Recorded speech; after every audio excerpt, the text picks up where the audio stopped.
This is Debo with Debo's Movie Reviews here, and today I'll be reviewing Animal House, directed by John Landis, produced by Matty Sills and Ivan Reitman, along with written by Harold Ramis, starring Tom Hulce and Stephen Furst as Flounder and Pinto, featuring Martha Smith as Babs Jansen, Tim Matheson as Otter, Donald Sutherland as Professor Dave Jennings, John Vernon as Dean Wormer, and along with Verna Bloom as Mrs. Wormer, John Belushi as Bluto, James Widows as Larry Hoover, Mark Metcalf as Niedermeyer, and of course Kevin Bacon in one of his first movies as Chip Diller.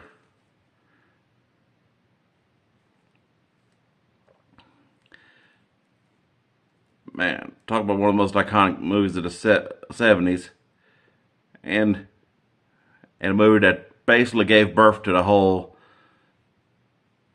the young adult slash teen sex comedy in a college comedy where you got all the booze, weed, and sex you could imagine.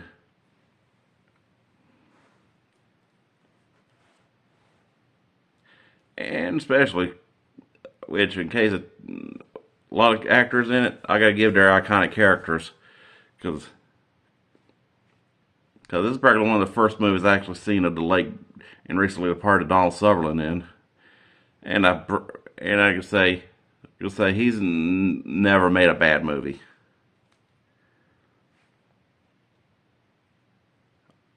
But I mean, yeah, he probably did funny, just going about Aaron the Professor. Then he's all invites Boone and Katie over to do lesson plans, and then of course you want some weed, you want to smoke some,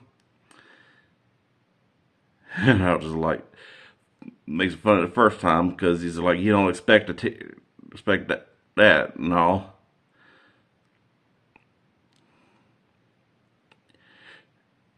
And of course, how can you get John Belushi as Bluto? I mean, that was just one of those perfectly cast roles, and I'd say R.I.P. John Belushi. You was the better of the Belushis in your short career.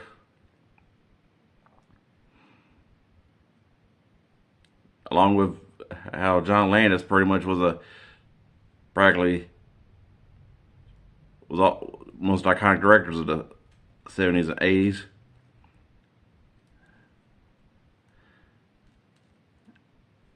And I gotta give it to Mark Metcalf, because he pretty much gave his career cult status with that one. Because that's about a few things he's known for, which was being Niedermeyer in Animal House, the dad in a couple of Twisted Sister videos, which also had Stephen Furst, supposedly. It's been a while. I might have to go back and look, because I just looked it up on IMDb for as a quick run before I started this video, and hell,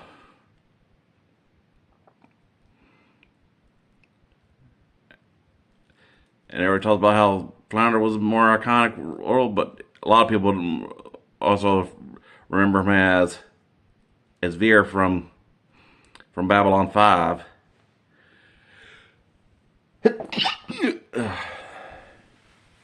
Excuse me. Now, and of course, for a movie that takes place in '62, of course, always had the lit soundtrack. I mean, just from the most memorable use of Louie Louie, and how everybody always associates that song with that movie. which the guys at Lance and Alpine kind of got the idea just from that old '60s investigation deal in the '60s where they had, pardon me, what does that say? The guys in the '60s who tried to.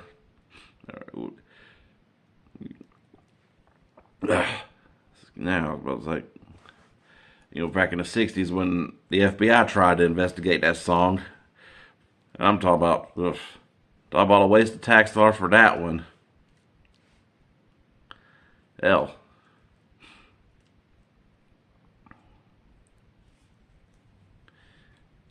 And from that letters, an iconic song, along with the whole "Let's Dance" and "Hey Paula," especially in the whole food fight scene, which was not in the script at all. It just starts off of the whole triangle of Greg Marlard, Penta, of Otter, not Penta. I always get those two mixed up because I always kind of thought the actors kind of looked alike.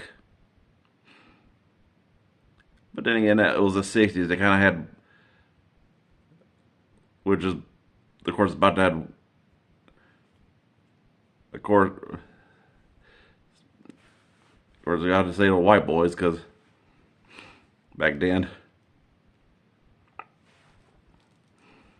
and find an old twist of how, at the end of where Mandy Peppers winds up with Bluto instead of Otter Marlard, which of course she very much gave up Marlard because he just couldn't put out, and he was all more about about the fraternity, trying to make his frat better than the other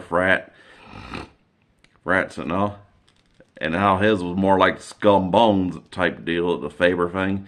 You just tell from that ritual and the whole "Thank you, sir, may I have another" bit, and the whole hilarious bit, and the whole horse scene in the with Nina Myers in the dean's office. And I gotta give it to Bruce McGill as D-Day, one of his most iconic roles. Hell. And I do find the planes. Was amazed was able to fly back.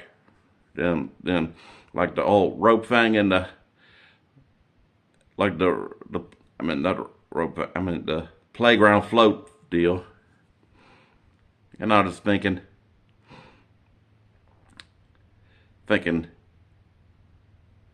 really when the whole JFK float, and I'm just like, and all the women dressed up like Jackie, and they actually had to pick the same, had them all in that same pink pillbox hat and the pillbox hat that the poor woman wore on the assassination.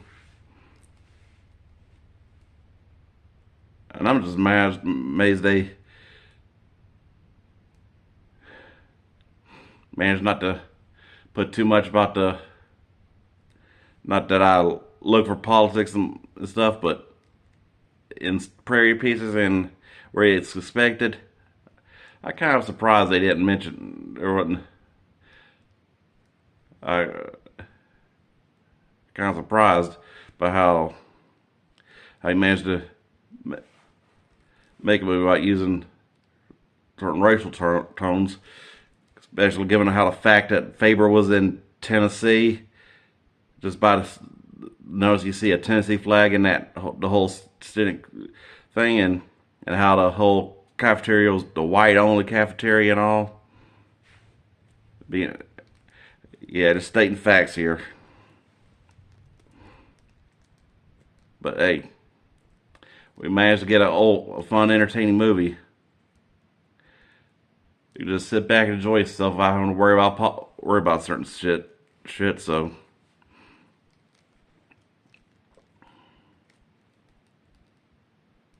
But overall, I got to give Animal House a definite 5 out of 5. It's one of the most iconic comedies. Funny moments, great cast. Everybody in it was perfect. And of course, all the iconic scenes.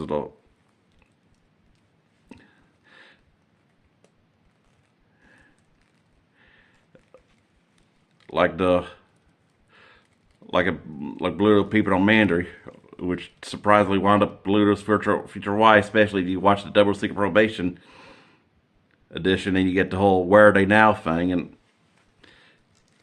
you get like in character, all the cast in character of where they are now, which of course they didn't mention Marmalard, which had of course mentioned he was a Nixon aide who dropped a soap in prison to Babs being a tour guide, and the whole twist of Senator and Mrs. Blukarsky, which surprisingly I would have thought Mandy would have eventually caved to Otter. But overall, a definite 5 out of 5. Just funny moments, iconic scenes, the toga party, the whole Mad Max style Batmobile looking thing that they did out of the whole Lincoln Continental. The parade scenes. I mean, just, how can you not like Animal House? All right, y'all. That'll do it for this week.